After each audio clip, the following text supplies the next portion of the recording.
ओम शांति। 15 दिसंबर 2023। ईश्वरीय ज्ञान। आज की मुरली। मीठे बच्चे, यह बना बनाया अनादि ड्रामा है।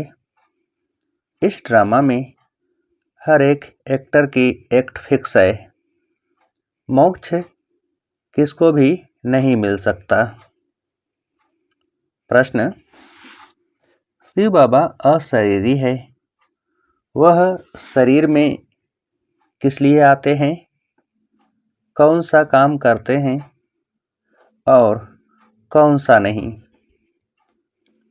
उत्तर: बाबा कहते, बच्चे, मैं इस शरीर में तुम्हें सिर्फ मुरली सुनाने आता हूँ। मैं मुरली सुनाने का ही काम करता हूँ। मैं खाने पीने के लिए नहीं आता हूँ। मैं आया हूँ तुम्हें नई राजधानी देने। बाकी स्वाद तो इनकी आत्मा लेती है। गीत। छोड़ भी दे आकाश सिंहासन। ओम शांति। गीत बजाए ही वह जाते हैं जिसमें अपना ताल्लुक है। आकाश में कोई तख्त नहीं है। आकाश इस पोलार को कहा जाता है। बाकी आकाश तत्व में तो तख्त नहीं है, न परमपिता परमात्मा इस आकाश में तख्त पर रहता है। बाप बच्चों को समझाते हैं, हम परमपिता परमात्मा और तुम बच्चे जो आत्माएं हो, दोनों इस सूर्य चांद सितारों से उस पार रहते हैं। इसको मूल वतन कहा जाता है। जैसे यहाँ आकाश में सूर्य चांद सितारे हैं, वैसे हूबहू झाड़ के मुआफिक महातत्व में भी आत्माएं रहती हैं। जैसे सितारे आकाश पर खड़े हैं, कोई चीज पर आधार नहीं है। अहम आत्माएं और परमात्मा बाप, हम सब रहने वाले महातत्व में हैं। स्टार मुआफिक ही हैं। ज्ञान सूर्य, ज्ञान चंद्रमा, ज्ञान सितारे। अब यह तो समझाया है, जब भीड़ पड़ती है यानी कि दुख होता है, तब आता हूँ। पुराने को नया बनाना है जरूर। पुराने में ही भीड़ होती है, कलयुग में है दुख की भीड़, स्वर्ग में तो सुख ही सुख है। फिर से मुझे आकर सहज ज्ञान और सहज राजयोग सिखलाना होता है। सब बुलाते हैं कि आओ। कृष्ण के लिए नहीं कहते कि सिंहासन छोड़कर आ जाओ। कृष्ण के लिए सिंहासन अक्षर शोभता नहीं, वह तो प्रिंस था ना। सिंहासन तब कहें जबकि राजगद्दी मिले। हाँ, छोटे बच्चे को बाप गोद में व बाजू में बिठा सकते हैं। तो बाप समझाते हैं, आत्माएं मूल वतन में स्टार मुआफिक हैं। फिर वहाँ से नंबरवार आती रहती हैं। दिखाते हैं ना स्टार कैसे गिरते हैं। वहाँ से भी आत्माएं आकर सीधा गर्भ में जाती हैं। यह अच्छी रीति नोट करो। हर एक आत्मा को सतो रजो तमो से पास करना है।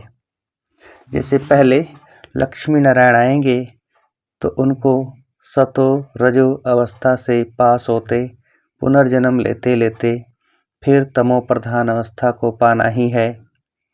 हर एक का ऐसे है, वापस जा नहीं सकते। इब्राहिम बुद्ध आते हैं, उनको भी सतो रजो तमो से पास करना है, पुनर्जन्म लेना पड़ता है। द्वापर में धर्म स्थापक आते हैं, वहाँ से पुनर्जन्म शुरू होता है, फिर तमो प्रधान बनना है। अब उनकी सद्गति कौन करे? सद्गति दाता तो एक ही शिव है। कहते हैं सबकी सद्गति करने मुझे आना पड़ता है। मेरे जैसा काम और कोई कर नहीं सकता। मैं देवी देवता धर्म भी स्थापन करता हूँ, तुमको राजयोग सिखा रहा हूँ। गति और सद्गति दाता तो मैं हूँ। जब तुम प्योर बन जाते हो तो फिर मैं तुमको वापस ले जाता हूँ, तुम्हारी भी सद्गति करता हूँ। तुम्हारे साथ जो अनेक धर्म वाले हैं उन धर्म स्थापकों सहित सबका उद्धार करता हूँ। तुमको ज्ञान से श्रृंगार कर स्वर्ग के मालिक लक्ष्मी अथवा नारायण को वरने लायक बनाता हूँ। फिर तुमको वापस ले जाता हूँ। सबको पहले मुक्ति धाम भेज देता हूँ। सबका सद्गति दाता भी हूँ। दूसरे धर्म स्थापक जो आते हैं वह सद्गति नहीं करते, वह सिर्फ अपना धर्म स्थापन कर उनकी वृद्धि करने लग पड़ेंगे। अपने धर्म में पुनर्जन्म लेते सतो रजो तमो से पास करेंगे। अभी सब तमो प्रधान है, अब इनको पावन सतो प्रधान कौन बनाए। बाप खुद बैठ बच्चों को समझाते हैं।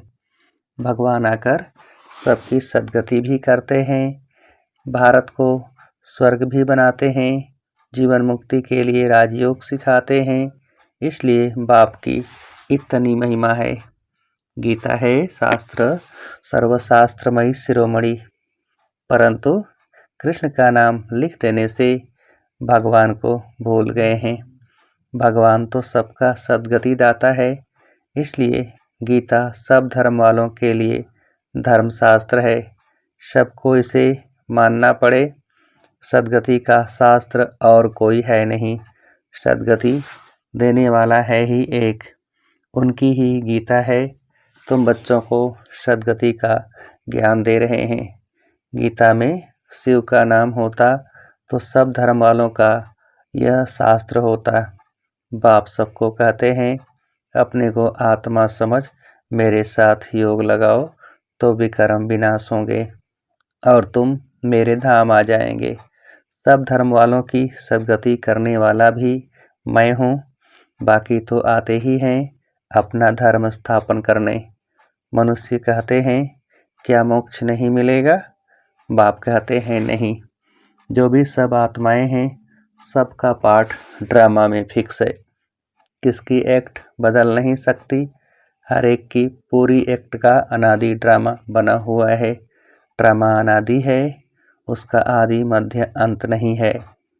सृष्टि की आदि सतयुग को कहा जाता है और अंत कलयुग को कहा जाता है। बाकी ड्रामा का आदि अंत नहीं है। ड्रामा कब बना यह नहीं कह सकते, यह प्रश्न उठ नहीं सकता। बाबा ने समझाया है कि और जो भी शास्त्र हैं उनसे हर एक ने आकर अपना धर्म स्थापन किया है, सद्गति नहीं की है। उन्होंने तो धर्म स्थापन किया, उनके पीछे वृद्धि होती गई। कितनी कितनी गुह्य पॉइंट्स हैं, ऐसे यानी निबंध लिखने जैसी हैं। यहाँ गपोड़े की बात नहीं, हार जीत का यह ड्रामा है। सतयुग में परमात्मा को याद करने की दरकार नहीं। परमात्मा को याद करें तो फिर यह बातें भी समझें कि हम ब्राह्मणों को उसने रचा है। तुमको तो सम्मुख बतलाते हैं कि मैं रचता हूँ। यह ब्राह्मणों की नई दुनिया है, संगम की। चोटी को तो कोई नहीं जानते, विराट रूप बनाते हैं, उसमें देवता क्षत्रिय वैश्य शूद्र दिखाते हैं। ब्राह्मणों को भूल गए हैं। सतयुग में देवताएं, कलयुग में शूद्र। संगम युगी ब्राह्मणों को जानते नहीं। यह राज बाप आकर समझाते हैं। बाबा कहते हैं पवित्रता बगैर कभी धारणा नहीं हो सकती। बाबा समझाते हैं कितने ढेर वेद शास्त्र हैं, परिक्रमा दिलाते हैं। मंदिरों से चित्र निकाल परिक्रमा दिलाए, फिर वापस मंदिर में ले आते हैं। बाबा अनुभवी हैं, शास्त्रों से गाड़ी भरकर परिक्रमा देते हैं। ऐसे ही फिर देवताओं के चित्र भी गाड़ी में रख परिक्रमा दिलाते हैं। यह सब है भक्ति मार्ग। तुम हो शिव शक्तियाँ, तुम सारे विश्व की सद्गति करती हो, परंतु यह कोई जानते नहीं कि दिलवाड़ा मंदिर हुबहू इन्हों का यादगार है। ऐसा मंदिर कहीं नहीं है।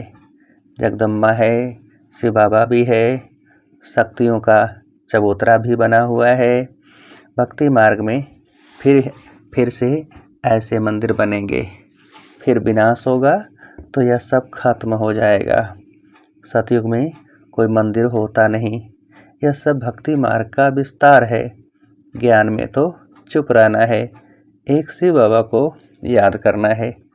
शिव बाबा को भूल औरों को याद करेंगे तो अंत में फेल हो जाएंगे। फेल नहीं होना है। मनुष्य मरते हैं तो उनको कहते हैं राम राम कहो, परंतु ऐसे याद आता नहीं है, फिर भी गाया जाता है अंतकाल जो नारायण सिमरे। बात अभी की है, बम्भोर को आग तो लगनी है, अंतकाल जो नारायण सिमरे। बरोबर अब तुम समझते हो, हम नारायण व लक्ष्मी को भरेंगे, स्वर्ग के लिए तैयार हो रहे हो। बाबा बिगर यह ज्ञान कोई दे नहीं सकते। यह बाबा भी कहते हैं कि अब हमको शिव बाबा ने बताया है। इनको शक्ति सेना व पांडव सेना कहा जाता है। पांडव नाम है महारथियों पर, शक्तियों की फिर शेर पर सवारी दिखाते हैं। तो बाप कहते हैं जैसे कल्प पहले सहज राजयोग सिखाया था, हूबहू इसी प्रकार सिखा रहा हूँ। जो भी एक्ट चलती है कल्प कल्प वही चलेगी, इनमें फर्क नहीं पड़ सकता। फिर कल्प कल्प यह पार्ट चलेगा। बाबा कहते हैं तुमको गुही गुही बातें सुनाता हूँ, पीछे क्या होने वाला है सो तो फिर पीछे सुनाएंगे ना। अभी सब सुना रहा हूँ तो क्या बस वापस चला जाऊँ? अंत तक नई पॉइंट्स सुनाते रहेंगे। हम गीता की महिमा बहुत करते हैं, परंतु उस गीता व महाभारत में तो हिंसक लड़ाई आदि दिखा दी है। अब लड़ाई तो है नहीं, तुम्हारी तो है योग बल की बात। अहिंसा का अर्थ कोई भी नहीं जानते, सिर्फ स्त्री को नरक का द्वार कह दिया है। वास्तव में नरक का द्वार तो दोनों हैं। अब उनको फिर स्वर्ग का द्वार कौन बनाए? वह तो भगवान की ही ताकत है। यह गीत बाबा ने बनवाए हैं, फिर बनाने वालों ने कोई ने ठीक बनाया है, कोई ने रंग बनाया है, मिक्स कर दिया है। रात के राही थक मत जाना, ऐसे ऐसे गीत मैंने बनवाए हैं। तो यहाँ की बातें और हैं, गौशाला भी है, वनवास भी है, परंतु अर्थ नहीं समझते। हमने किसको भगाया क्या? किसको कभी कहा था कि कराची में चले आना? पूछो इन शक्तियों से। यह ड्रामा में पार्ट था, जिन पर सितम हुए तो चले आए। तो राइट क्या है वह बाप बैठ बतलाते हैं। शास्त्रों में तो जो लिखा है वह है भक्ति मार्ग। उनसे तो मेरे से मिल नहीं सकते, मेरे पास आ नहीं सकते। मुझे तो गाइड बन यहाँ आना पड़ता है। कहते हैं ऐसा तन क्यों नहीं लिया जो गृहस्थी न हो? अरे मुझे तो गृहस्थी के तन में ही आकर उनको ज्ञान देना है। उनके ही 84 जन्म बताता हूँ। तो कितनी गुह्य बातें हैं। यह नए धर्म के लिए नई बातें, ज्ञान भी नया है। बाप कहते हैं कल्प कल्प मैं यह ज्ञान सुनाता हूँ, और कोई ऐसे कभी नहीं कहेंगे कि मैं कल्प कल्प धर्म स्थापन करने आता हूँ। लक्ष्मी नारायण दोनों नहीं कहेंगे कि हम फिर से राजाई करने आए हैं। वहाँ यह ज्ञान ही प्राय लोप हो जाता है। शास्त्र तो बाद में अनेक बना दिए हैं। हम ब्राह्मणों के लिए एक ही गीता है। धर्म भी स्थापन करता हूँ और सद्गति भी सबकी करता हूँ। डबल काम हुआ ना। अब हम जो सुनाते हैं वह राइट है या उन्हों का राइट है, सो तो तुम जानते हो। मैं कौन हूँ? मैं ट्रुथ हूँ। मैं कोई वेद शास्त्र नहीं सुनाता हूँ। भल इसने पढ़े तो बहुत हैं, परंतु वह सुनाते थोड़े ही हैं। यह तो शिव बाबा नई नई बातें सुनाते हैं। वह तो अशरीरी हैं, सिर्फ ये मुरली सुनाने का काम करने आते हैं, न कि खाने पीने आते हैं। मैं तो आया ही हूँ तुम बच्चों को फिर से राजधानी देने। स्वाद इनकी आत्मा लेती है। हर एक का धर्म अलग है, उन्हें अपना धर्मशास्त्र पढ़ना है। यहाँ तो ढेर शास्त्र पढ़ते रहते हैं, सार कुछ भी नहीं है। जितना पढ़ते रहते असार संसार होता जाता है। तमो प्रधान बनना ही है। पहले पहले सृष्टि में तुम आए हो। तुम ब्राह्मणों ने माता पिता से जन्म लिया है। उस तरफ है आसुरी कुटुंब, यहाँ है ईश्वरी कुटुंब। फिर जाकर दैवी गोद लेंगे, स्वर्ग के मालिक बनेंगे। माता पिता के मत पर चलेंगे तो स्वर्ग के सुख घनेरे मिलेंगे। बाकी रुद्र ज्ञान यज्ञ में विघ्न तो जरूर पड़ेंगे। बाप कहते हैं, बच्चे विकारों पर जीत पाने से ही तुम जगत जीत बन सकते हो। ऐसे थोड़े ही शादी नहीं करेंगे तो कमजोर रह जाएंगे। सन्यासी पवित्र बनते हैं, फिर वह कितने मोटे तंदुरुस्त रहते हैं। यहाँ तो ब्रेन का काम है, मेहनत है। दधीची ऋषि का मिसाल है ना। सन्यासियों को तो बहुत माल मिलता है। बाबा खुद बहुत माल खिलाते थे। यहाँ तो बहुत परहेज रखनी पड़ती है। अच्छा, मीठे मीठे सिकिलधे बच्चों प्रति माता पिता बाप दादा का याद प्यार और गुड मॉर्निंग। रूहानी बाप की रूहानी बच्चों को नमस्ते। हम रूहानी बच्चों की रूहानी बाप को नमस्ते। धारणा के लिए मुख्य सार। पहली पॉइंट, ज्ञान की अच्छी धारणा के लिए पवित्रता के व्रत को अपनाना है। अंतकाल है, इसलिए ऐसा अभ्यास करना है जो एक बाप के सिवाय और कोई याद ना आए। दूसरी पॉइंट, दधीची ऋषि मिसल सेवा करते विकारों पर विजय प्राप्त कर जगत जीत बनना है। वरदान, समय की रफ्तार प्रमाण, सर्व प्राप्तियों से भरपूर रह, माया जीत बनने वाले तीव्र पुरुषार्थी भव। विस्तार, बाप दादा ने जो भी प्राप्तियां कराई हैं, उन सर्व प्राप्तियों को स्वयं में जमा कर भरपूर रहो। कोई भी कमी न रहे। जहाँ भरपूरता में कमी है, वहाँ माया हिलाती है। माया जीत बनने का सहज साधन है सदा प्राप्तियों से भरपूर रहना। कोई एक भी प्राप्ति से वंचित नहीं हो, सर्व प्राप्ति हो। समय की रफ्तार प्रमाण, कोई भी समय कुछ भी हो सकता है, इसलिए तीव्र पुरुषार्थी बन। अभी से भरपूर बनो, अब नहीं तो कभी नहीं। स्लोगन, सत्यता और निर्भयता की शक्ति साथ हो तो कोई भी कारण हिला नहीं सकता। सत्यता और निर्भयता की शक्ति साथ हो तो कोई भी कारण हिला नहीं सकता। अच्छा, ओम शांति।